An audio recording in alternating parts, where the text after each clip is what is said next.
There's just a preamble here. This is kind of delicately put together, a mashup right here, that my little portable machine here, of the neurosensor mind wave of the Oculus Rift. You can come up later and try this if you wish. I've got another Connect. I got my whole little spiel there too, little graphics and stuff like that. But I think I want to not come at you as a pedantic professor, which I can be, or an artist, which I can be. I got a groovy resume too. But as colleagues, I want to come at you as a colleague and say my current love, my current passion, fortunately I met Achilles in Egypt last year, is devising these interconnected global telecollaboration centers. We just filled out a grant with Korean associates. I lived and worked a lot in Korea for about $2 million. There, they got the money. So I'm going to try and do one again, and they do. I'm trying to try and do one at Stony Brook, where I am a mild-mannered professor at Stony Brook. And certainly one with Achilles, and certainly one with any of you, if you're down with it. Grant writing is my sport. I'm, 2 parts P.T. Barnum, 1 part theorist, and 1 part professor, artist. Let's see. So that's it. I'm gonna hopefully I'm gonna gently take this over. But I wanted to start with this. We were talking a lot. We had a very dynamic talk this morning on just space. I'm a space guy. I'm 3-generation academics. My father designed college campuses. With this new Oculus, we're looking now at a kind of a cusp of spaces of extreme alienation, or spaces that can be used to mitigate the pervasive alienation we feel from the plutocracy. I mean, all day long, the past 2 days, plutocracy this, they're bad, they do that, blah, blah, blah, blah, blah. They've been bad for centuries. And our job, kind of like the telos of my speech here, is we got 30 years to turn this around. Artists have to stop being lapdogs to the plutocracy, just barking when they're called. And in New York, we have a saying, high art is the language rich people use to speak to each other. We can't, as artists, fall into that trap of becoming the barking lapdog for the plutocracy, even by rebelling against the plutocracy. Okay, my strategy is, we got 30 years to turn this around. In 30 years, the population of Earth, it will be 10 billion people. They're already, the protests in Tunisia and Egypt were really, there were food wars. We have to come to that realization. It takes 800 gallons of fresh water to make a hamburger. And these are numbers that can't be debated on a spectral politic, whether you believe in leftist ideologies or right-wing fascists. It takes 800 gallons to make a chicken. And the fresh water is running out. Who knows what the upper number is for the entire sort of quality of life, or what we recognize as post-human. We have no concept of what 10 billion people are going to do on the Earth. We have a pretty good idea. It will probably make the events from 1914 to 1945 look like a picnic. So I think this is the dire call to both academics, artists as visionaries, and proselytizers, P.T. Barnum types, to say, let's not screw around with spectral politics. We got to crank this around. We got to show the young how to crank this around, and we at least have to die having fun at it. So that's my kind of speech here is ecstasy tech. How to turn the saving of the Earth around into some fun. Now, I'm about to move this up. Let me refresh this. I teach art and technology at Stony Brook. I work on a large-ish project. I did a project with Namjoon Pak on the border of North and South Korea. In the final hour, we got $2 million from Hyundai Corporation. I'm always going up to, I have Mrs. Sampson in my class sitting right there as I'm pontificating to you guys this way. and trying to give you the big picture and to really influence you as colleagues and say, I got nothing else to say except listening conversation. Before I came in, I had a nice conversation with Heckle on this uncanny valley, so I'm sure you all heard about the levels of reality that things such as the Oculus Rift can create. Alienation, my big love right now. You know, whether we take Das Kapital and move it into Jaron Lanier, Doug Rushkoff, and Sherry Turkle, to say that you hook a child up to this, it's a disaster. Currently, as a lecturer, the amount of ADD and autistic behavior in children, the inabilities to focus are both a personal disaster and it's a societal disaster. The levels of reflection and, to bring them up, the Heideggerian sense of just being in ourselves, reflecting, absorbing, low tech, that is disappearing. We've looked, the true mechanizations of the plutocracy capital is this technocratic culture to allow ourselves to give the instruments of our own demise. Say that we are now in this almost Taylor's view, is like, let's make it more efficient. No. And that just adds metrics to this sense of being silent, being without technology, being with colleagues, being with a hope of the future. And one of the crux and sort of like hourglass of this thing is the famous Kant quote. What can I know? You know, what should I do? And how should I hope? That's the beginning of modernism, this idea. And it applies directly to space. So, my background is space and information, making I teach this biomedical engineering at Stony Brook too with these pre-med students who are exploring it through an art and design aspect. So, with these simple consumer level, almost cheesy, it is cheesy, this is the mind wave, just 2-point connection, but it does, I'm sorry, I had it on just to ramp it up. But it broke the connection. Maybe I can get it back. Bear with me.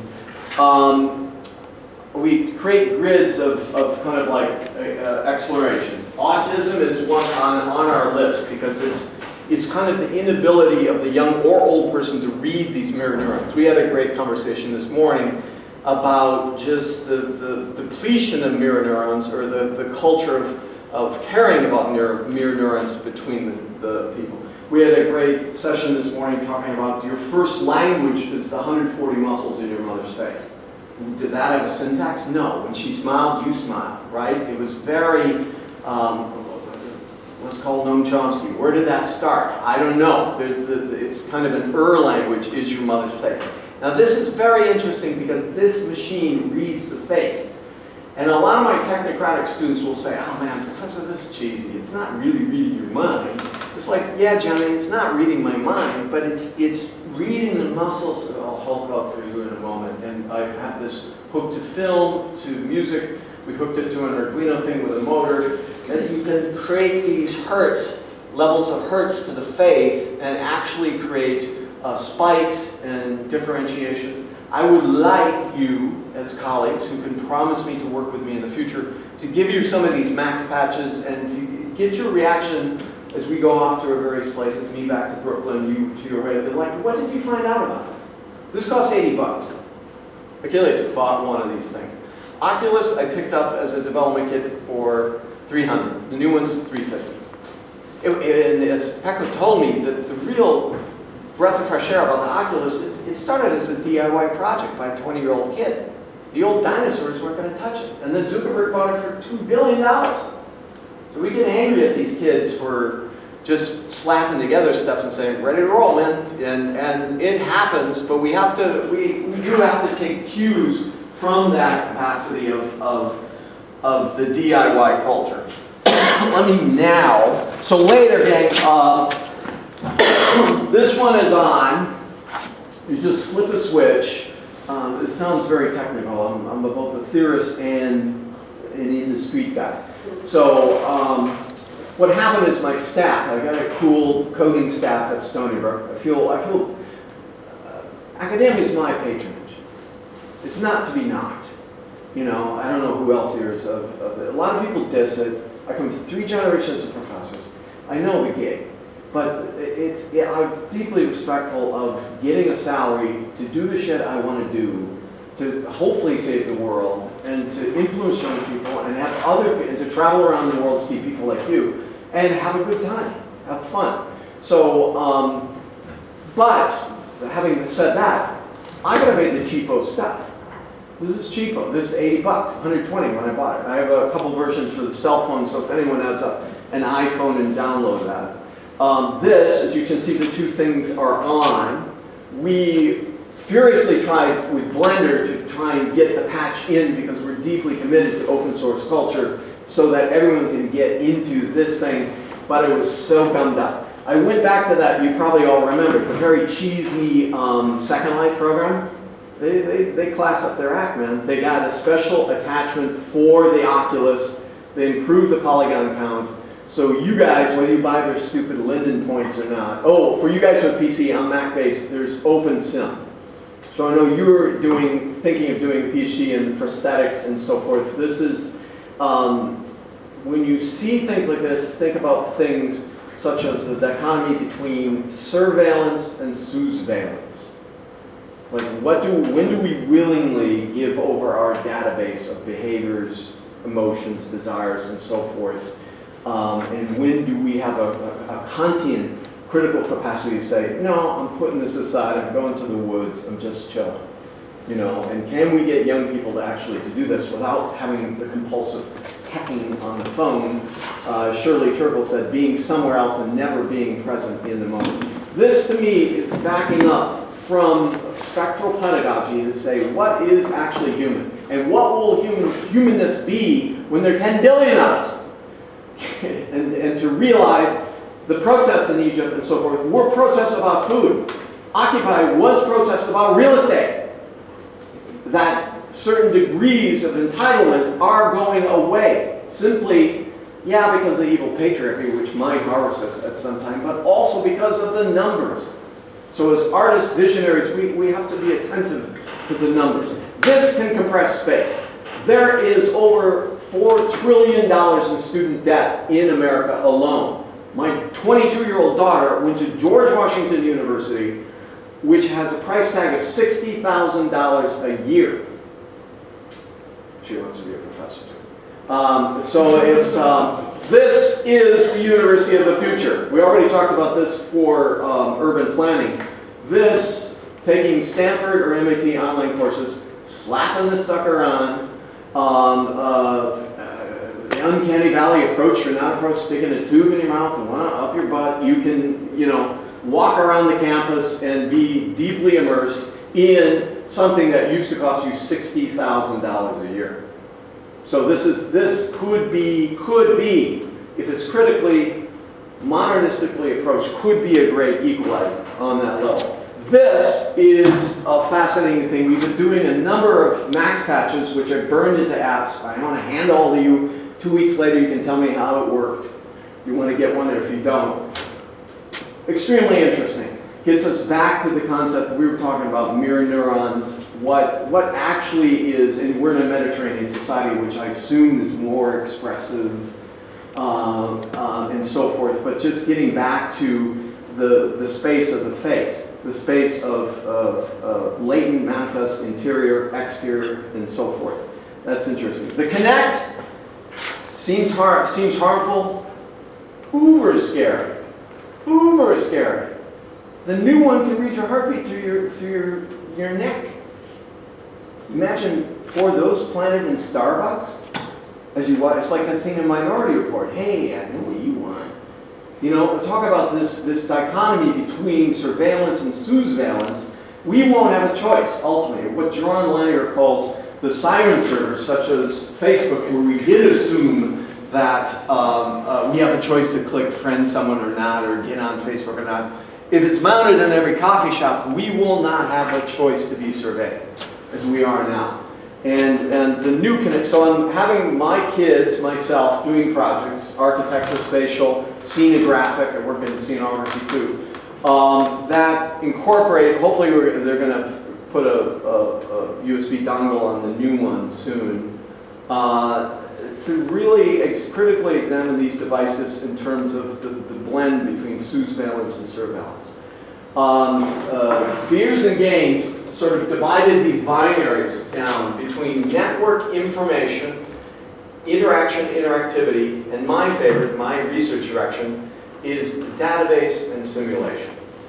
I'm finding almost all of my, if you want to pigeonhole me, all of my fecund new research direction is between the relationship between database and simulation. Well, the original Kantian question, where are we? I'm dealing with a very diverse population of extremely smart kids that we're talking a lot about this Hegelian sense of the white European duty. It doesn't exist. We have to also unleash ourselves from that concept after having lived in Korea, Singapore, lectured in China, Japan, so forth. This notion of some sort of global pan-global sort of aesthetics is important. Do you have a speaker here?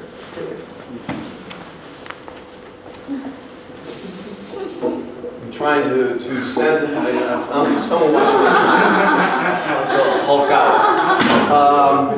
You have to send you can hear the music coming up. It's actually pretty beautiful, and Max decided and worked with composers to slot in their music in these areas.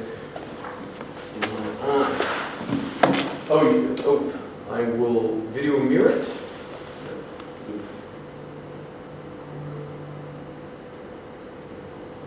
I spät.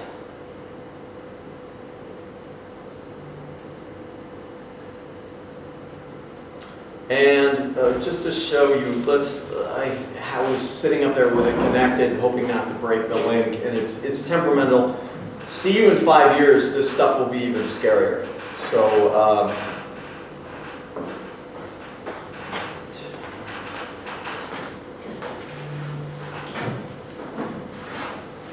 here's my patch. I have a patch here that we're actually working with architectural spaces that I'm doing something for Dubai, a little lecture in Dubai on, I'm going to reboot this, reset.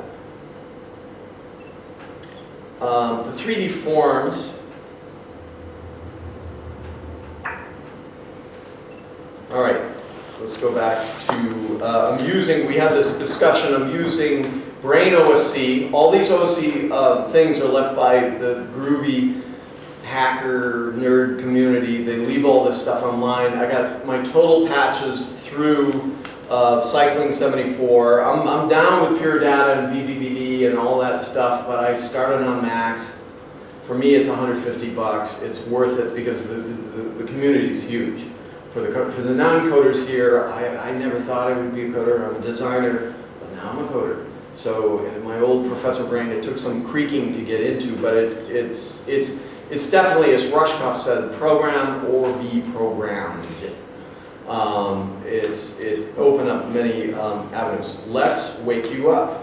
So this is an architectural space. My code coach, Tommy Martinez, and I, for this, I want to I haven't quite got the spigot, but it does work with this. Oh, I didn't turn this on.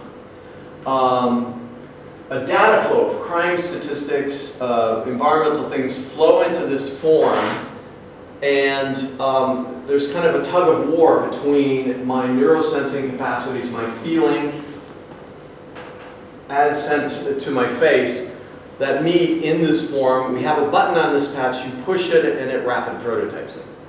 So we're talking about the transitoriness. It can freeze these emotions. So we did a show where the emotions are actually frozen through rapid prototyping.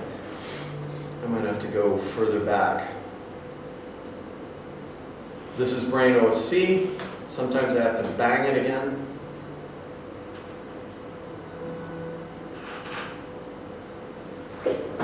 Here is the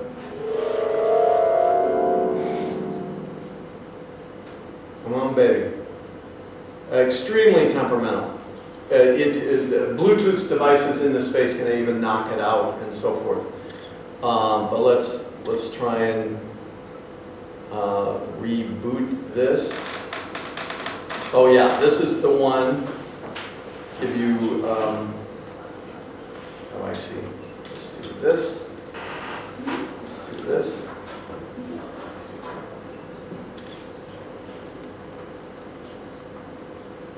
And let's do this.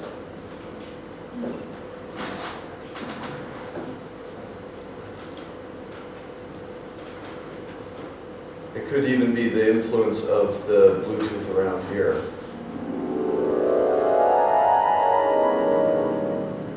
All right, let's reboot this.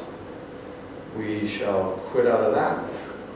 Go back to Brain OC. Most of these Open Sound Control are the devices to talk to 1530.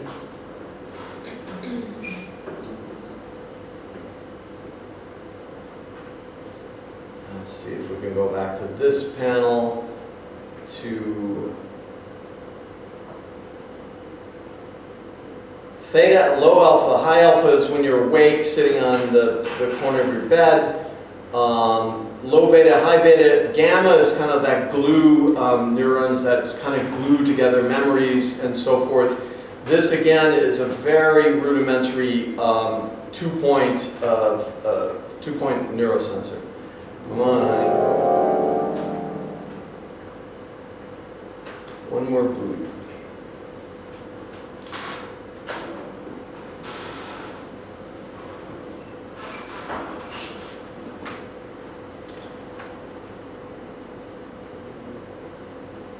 Sometimes it takes.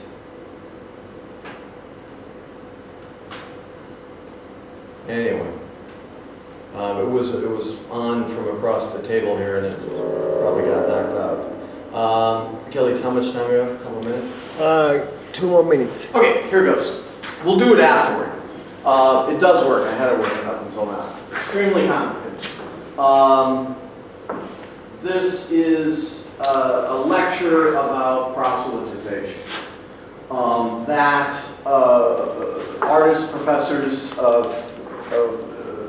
doctors, curators are the best people to forward this concern. Human-computer interface will not solve everything.